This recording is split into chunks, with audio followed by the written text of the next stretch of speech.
सभी को जय मसीह की एंड प्रेज द लॉर्ड। मैं प्रभु यीशु मसीह के नाम से आप सभी भाई बहन बड़े छोटे का सभी का स्वागत करते हैं। आज भजन संहिता 11 अध्याय उसका 1 आयत से 7 आयत तक हम लोग देखेंगे और मुख्य विषय है परमेश्वर में भरोसा रखें। संकट के समय में भी परमेश्वर हमारी सहायता करता है।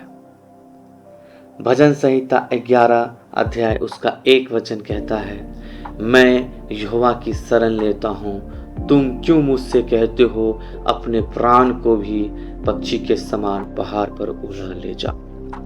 हाँ हमारे प्रिय बहनों भाइयों, हम सब जीवन में कई बार ऐसे हालातों से गुजरते हैं जहाँ डर, संकट, अन्याय और बुराई हमें घेर लेती है। उस समय यह बहुत आसान होता है कि हम भागने की सोचें या डर कर पीछे हट जाएं। लेकिन दाऊद राजा इस भजन में एक अद्भुत विश्वास दिखाई देता है, परमेश्वर में जो है अटूट भरोसा। हाँ हमारे प्रिय बहनों भाइयों, यहाँ भजन संहिता 11 दाऊद द्वारा लिखा गया एक व्यक्तिगत विश्वास का गीत है। ऐसा प्रतीत होता है कि यह उस समय लिखा गया जब उसके जीवन में बहुत बड़ा खतरा था। हमारे प्रिय बहनों भाइयों, शायद उसके जीवन में उसका पीछा साउल कर रहा था या अपने लोग ही उसे भागने की सलाह दे रहे थे। लेकिन हमारे प्रिय बहनों भाइयों, हमारा प्रभु यीशु मसीह हमें कभी नहीं छोड़ने वाला है, न कभी त्यागने वाला है। हम आयत 1 से 3 तक देखते हैं कि संकट के समय में विश्वास की परीक्षा होती है। जब नींव की नाश हो जाए तो धर्मी क्या कर सकता है। यह पद एक यथार्थ प्रश्न उठाता है। जब समाज का न्याय तंत्र, धार्मिकता और व्यवस्था समाप्त हो जाए तो एक धर्मी जन क्या कर सकता है। हाँ, परमेश्वर एक धर्मी जन क्या कर सकता है, वह केवल परमेश्वर पे भरोसा रखे। हमारा परमेश्वर पे संपूर्ण मन से भरोसा होना चाहिए हमारे प्रिय बहन भाइयों। और हम आयत 4 में देखते हैं कि यहोवा सिंहासन पर विराजमान है। यहाँ वचन कहता है, यहोवा अपने मंदिर में है, यहोवा का सिंहासन स्वर्ग में है। इसका अर्थ यह है कि चाहे पृथ्वी पर हालात कितने भी बिगड़ जाएं, परमेश्वर अब भी नियंत्रण में है।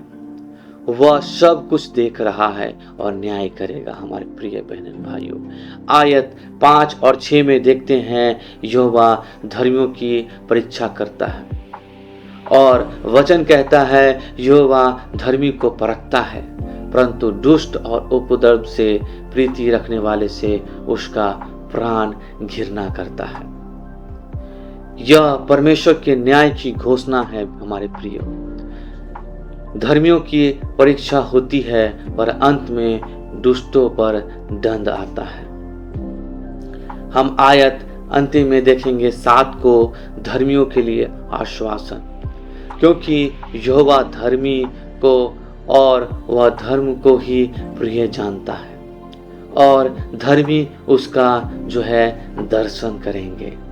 परमेश्वर अपने धर्मी जनों को अंत में इनाम देता है और उसका न्याय और करुणा दोनों साथ साथ चलते हैं। हमारे प्रिय बहन भाइयों, और हम व्यवहारिक रूप से यह सीखते हैं कि विश्वास में दृढ़ रहें, चाहे हालात कैसे भी हो। हमारे प्रिय बहन भाइयों, हमारे जीवन में तकलीफ, परमेश्वर हमारे जीवन में किसी प्रकार की मुसीबत, तकलीफ, बाधाएं आ सकती है, द्वार बंद हो सकती है, लेकिन उस द्वार को खोलने वाला हमारा प्रभु यीशु मसीह है।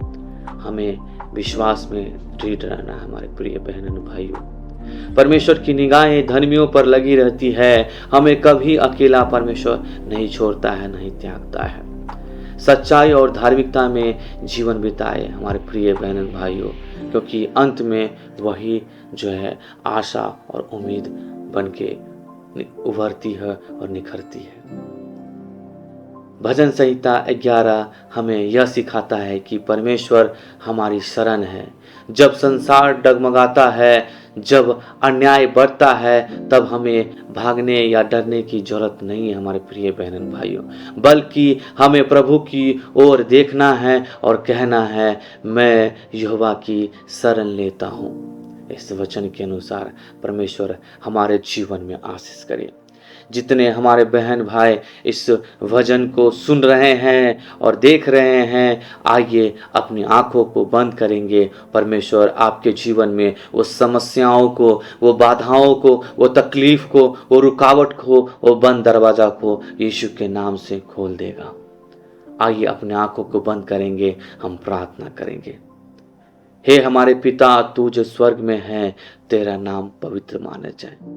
परमेश्वर, हम तेरा धन्यवाद करते हैं। प्रभु यीशु मसीह, आपके सिंहासन पर हम विश्वास करते हैं पिता।